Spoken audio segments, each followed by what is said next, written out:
BSc secondary की inorganic chemistry के हम बहुत इंपॉर्टेंट क्वेश्चन डिस्कस करने वाले हैं जो 2022 के एग्ज़ाम में आने वाले हैं।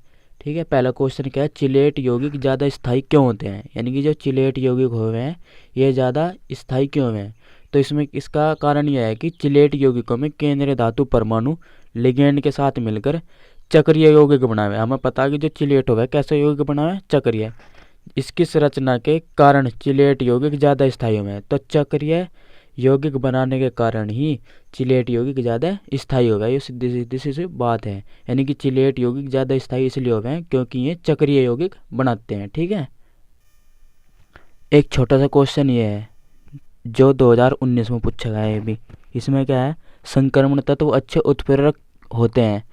ये कह रहा है कि संक्रमण तत्व अच्छे उत्प्रेरक क्यों है। तो हम बताएंगे कि जो संक्रमण तत्व हैं तथा इनके यौगिक का उपयोग उत्प्रेरक के रूप में किया जाता है क्योंकि ये अच्छे उत्प्रेरक होते हैं। यानी कि जो संक्रमण तत्व हैं और इनके यौगिकों का उपयोग उत्प्रेरक के रूप में किया जाता है क्योंकि इनमें उत्प्रेरक का अच्छा गुण होता है। सभी संक्रमण तत्व धातु उत्प्रेरक है। ठीक है, क्यों, अब ये क्यों है, क्योंकि धातु का जो चूर्ण हो है इसका कारण यह है कि अच्छे उत्प्रेरक होने का कारण यह है कि धातु चूर्ण तथा इसके यौगिकों का पृष्ठ क्षेत्रफल अधिक हो है।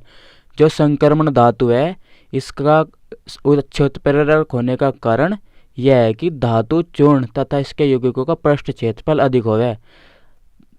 संक्रमण धातु के धातु चूर्ण तथा इसके यौगिकों का पृष्ठ क्षेत्रफल अधिक होना ही क्या कहलावा है, इसका अच्छा उत्प्रेरक है गुण। तो हम इस तरीके से पढ़ सकें, यानी कि जो संक्रमण धातु है ये अच्छा उत्प्रेरक गुण प्रदर्शित करती है क्योंकि सभी संक्रमण तत्व तथा इसके यौगिकों का उपयोग उत्प्रेरक के रूप में किया जाता है। सभी संक्रमण तत्व अच्छे उत्प्रेरक हैं और धातु चूर्ण तथा इसके यौगिकों का पृष्ठ क्षेत्रफल अधिक हो गया है जिसके कारण इनका हम उपयोग क्या करें, अच्छे उत्प्रेरक के रूप में। देखो एक छोटा सा क्वेश्चन हो रहा है विलायक का। हमने पढ़ रखा, कल भी हमने डिस्कस करा या पहले एक वीडियो में, विलायक क्या हो, निर्जलीय या अजलीय विलायक। ठीक है, तो जल के आधार पर वर्गीकरण कर रहे हैं विलायक का। तो जल के आधार पर जो वर्गीकरण हो है दो प्रकार से हो है। ठीक है, एक तो है जलीय विलायक और एक हो है अजलीय विलायक। जलीय विलायक क्या हो है, केवल जल को ही जलीय विलायक कहे, यानी कि जल को ही केवल जलीय विलायक है।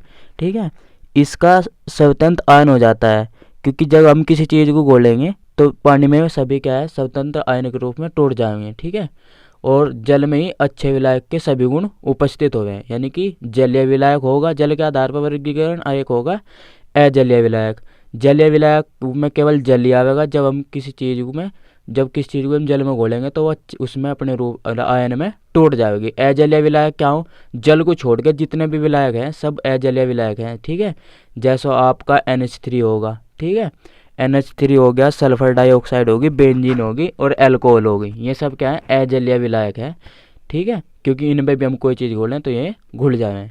तो जल के आधार पर जो वर्गीकरण किया गया विलायक का वो दो प्रकार से है, एक जलीय विलायक और एक अजलीय विलायक। इससे पहले की वीडियो में हमने पढ़ रखा था उसके प्रोटोन के आधार पर, प्रोटोनिक, अप्रोटोनिक, ठीक है, और उभय प्रोटोनिक, ये पढ़े थे। प्रोटोनिक हमने वहाँ पढ़ा था कि जो प्रोटोनिक हो गए उसमें आपके प्रोटोन देवे हैं वो, और अप्रोटोनिक में क्या है, वो प्रोटोन वो उसमें अम्ल और अक्षार देवेगा। ठीक है, अब अम्ल और अक्षार दोनों के गुण प्रदर्शित करेगा। और उभय प्रोटोनिक हमने बताया था कि उसमें प्रोटोन का आदान प्रदान नहीं होता। तो विलायक के इस तरीके से भी क्वेश्चन आ गया तो आप उसे लिख सकते हो।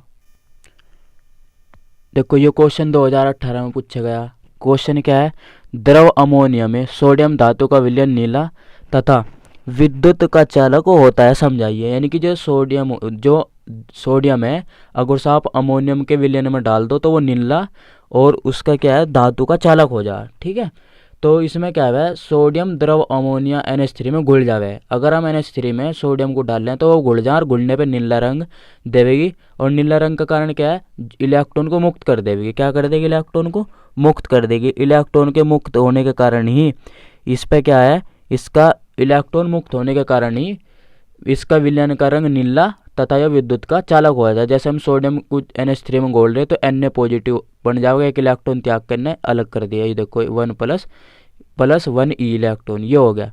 यानी कि अगर हमारा ये क्वेश्चन पूछा जा कि द्रव अमोनिया में सोडियम धातु का विलयन नीला तथा विद्युत का चालक होता है क्यों, तो हम उसे ये बताएंगे जब हम NH3 में सोडियम धातु को घोलेंगे तो उसका नीला रंग हो जाएगा, और जो मुक्त इलेक्ट्रॉन अपने अपने इलेक्ट्रॉनों को मुक्त कर देगा। इसी के कारण ही इसका विलयन नीला तथा विद्युत का चालक होगा। ऐसे हम तरीके से लिख सकें। ये नहीं है कि यही क्वेश्चन है कि नीला रंग कॉपर का भी आ सके है, तो ऐसे ही लिखना बिल्कुल, ठीक है। यानी कि अगर उनने कॉपर का पूछा तो कॉपर के बारे में भी ऐसे लिखेंगे, यानी कि वो इलेक्ट्रॉन मुक्त कर देगा घोलने पे, उसका रंग नीला दिखाई देगा, ऐसे लिख देंगे।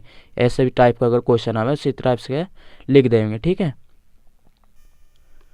देखो एक क्वेश्चन ये हो रहा है बिल्कुल ऐसा ही, जो 2017 में पूछा गया। इसमें पूछा है कि निर्जल कॉपर सल्फेट है परंतु हाइड्रेटिक कॉपर सल्फेट नीला है, व्याख्या कीजिए। यानी कि निर्जल कॉपर सल्फेट हो है वो सफ़ेद हो है, और जब उनसे हाइड्रेटेड कॉपर उसमें डिजोल्व कर देंगे तो वो नीला हो जाए। इसकी व्याख्या क्या है? देखो इसमें लिखा हुआ आंसर, निर्जल कॉपर सल्फेट सफ़ेद होता है परंतु कॉपर सल्फेट नीला। इसका कारण यह है कि हाइड्रेट कॉपर सल्फेट में हाइड्रेट आयन प्राप्त होगा जो नीला होगा। तो इसका मतलब यही है कि निर्जल कॉपर सल्फेट तो सफ़ेद होगा, परंतु जब हम इसे कॉपर में घोल देंगे हाइड्रेट उसमें जब हम इसे जल में घोल देंगे तो जल में घुलने पे कैसा हो जाएगा? नीला हो जाएगा। क्यों? क्योंकि जल में जैसे हम कॉपर सल्फेट को घोलेंगे तो कॉपर सल्फेट के आयन टूट जाएगा, उस कॉपर सल्फेट आयन के रूप में टूट जाएगा, ठीक है। हम इस तरीके से भी बता सकते हैं, ठीक है। जैसे यहाँ है CuSO4 5H2O, तो हमने से जैसे जल में घोला तो जल अलग हो जाएगा और CuSO4 अपना अलग। इस तरीके से हम लिख सकते हैं कि जो कॉपर सल्फेट है निर्जल तो वो सफ़ेद हो गया, अगर पानी में घोल दे तो वो नीला हो जाए। क्यों? क्योंकि वो अपने आयनों में टूट जाएगा, ठीक है। देखो एक क्वेश्चन ये है हमारा 2017 में पूछा गया है, FeCN6 4 निगेटिव में Fe आयन अम्ल है या क्षार। तो मैं सीधी सीधी से बात बता दूँ, सारी बात खत्म। क्या कि जो Fe होगा ना, ये Fe क्या है? हमारी केंद्रीय धातु, और केंद्रीय धातु जो हो गया हमेशा याद रखना लुईस अम्ल हो गए। क्या हो गए? लुईस अम्ल। और जो हमारे लिगेंड हो गए ये लुईस अक्षार हो गए। क्या हो गए? लुईस अक्षार। तो केंद्रीय धातु के बारे में पूछ रहा है Fe2 पॉजिटिव, तो बताओ क्या होगा? लुईस अम्ल होगा, ये लुईस अम्ल। और जो ये लिगेंड होकर है कोष्टक में लिखे रहे हैं ये वाले छोटे में, ये लुईस अक्षार हो रहे हैं। तो हमने बता देंगे आंसर आ गया इसका कि जो Fe2 पॉजिटिव आयन है ये लुईस अम्ल है। या अगर भी समझ में ना आए तो देखो ये लिख रहा है, देखो लुईस सिद्धांत के अनुसार, लुईस ने अपना एक सिद्धांत दिया था, अम्ल वे पदार्थ हैं जो एकांकी इलेक्ट्रॉन युग्म ग्रहण करेंगे। तो Fe पॉजिटिव का मतलब है ये इलेक्ट्रॉन ग्रहण करेगा, तो ये लुईस अम्ल है। और जो त्यागेंगे वे लुईस अक्षार होंगे, बेस या अक्षार बोल लेंगे। CN यहाँ पर लुईस बेस है, और जो Fe2 पॉजिटिव है लुईस अम्ल है, ठीक है। इसका यही आंसर है, इतने हम लिख सकते हैं। यानी कि जो केंद्रीय धातु होती हैं उसे हम लुईस अम्ल बोल लेंगे, और जो लिगेंड होंगे उसे हम लुईस बेस या लुईस अक्षार बोल लेंगे, ठीक है। एक क्वेश्चन है ये 2016 में पूछा गया, बिल्कुल इंपॉर्टेंट क्वेश्चन है ये 2016 में जो पूछा गया ये वाला, ठीक है। यानी कि ZHF और MOW जोड़े के रूप में पाया जाए, ये जोड़े के रूप में पाया जाए, दोनों ZRHF और MOW जोड़े के रूप में पाया जाए। क्यों पाया जाए ये समझाओ। तो इसका आंसर है लेथेनाइड संकुचन के कारण द्वितीय व तृतीय श्रेणी के तत्वों की परमाणु त्रिज्या लगभग समान हो है। क्योंकि जो हमें पता जो लेथेनाइड संकुचन हो है इसके कारण ही जो दूसरी और तीसरी संक्रमण श्रेणी है इनके तत्वों की परमाणु त्रिज्या बिल्कुल समान हो है। लेंथेनियम के होपोनियम, लेंथेनियम से हपोनियम तथा सीरियम से लुटेशियम तक इनकी परमाणु त्रिज्या लगातार घटते रहे, जिस कारण ZRHF तथा MOW के परमाणु की आकार लगभग समान हो गए। तो ये हमने ये तो क्वेश्चन ZRHF MOW जोड़े के रूप में पाया जाए क्यों, इसका कारण क्या है? इसका कारण यह है कि इनके परमाणु त्रिज्या लगातार घटती रहे। किनकी? संक्रमण श्रेणियों की, दूसरी की और तीसरी की। संक्रमण श्रेणी की त्रिज्या लगातार घटने के कारण ZRHF MOW के परमाणु आकार लगभग समान पाए जाते हैं, इसलिए जोड़े के रूप में पाए जाएं, ठीक है। एक ये क्वेश्चन है हमारा जो 2016 में पूछा गया, कौन सा? ये देखो NH4 पॉजिटिव आयन जटिल यौगिक नहीं बनाता, क्यों? देखो जटिल आयन जो आयन है जटिल यौगिक क्यों नहीं बनाना? क्योंकि इस पर प्लस लग रहा और माइनस लग रहा था तब भी ना बनाता, ठीक है। जटिल यौगिक बनाना तो हमारा NH3, अगर ये NH3 होता तो जटिल यौगिक बनाता, ठीक है।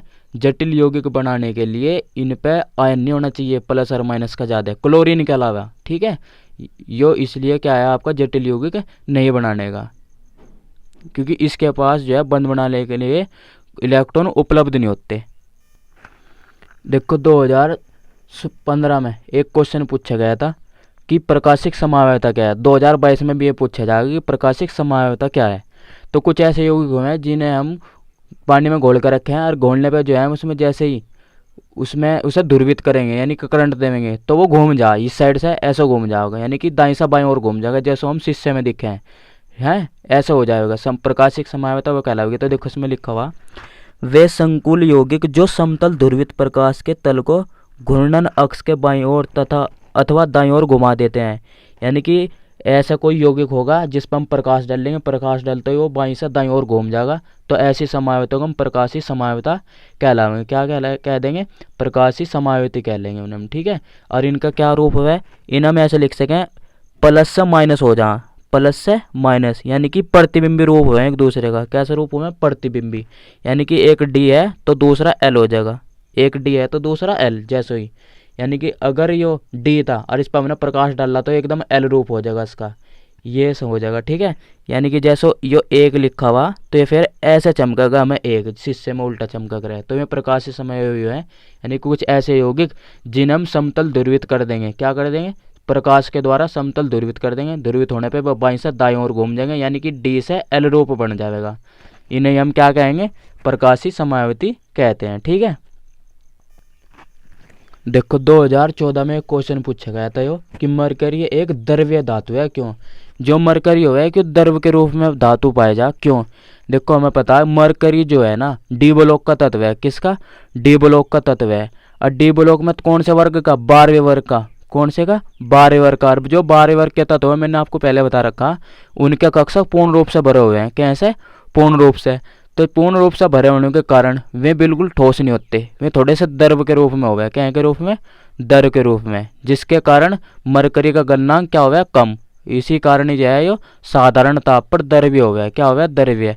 तो मरकरी डी ब्लॉक के 12वें, ऐसा लिख सके, मरकरी डी ब्लॉक के 12वें वर्ग का तत्व है तथा 12वें वर्ग के तत्व पूर्ण रूप से 12वें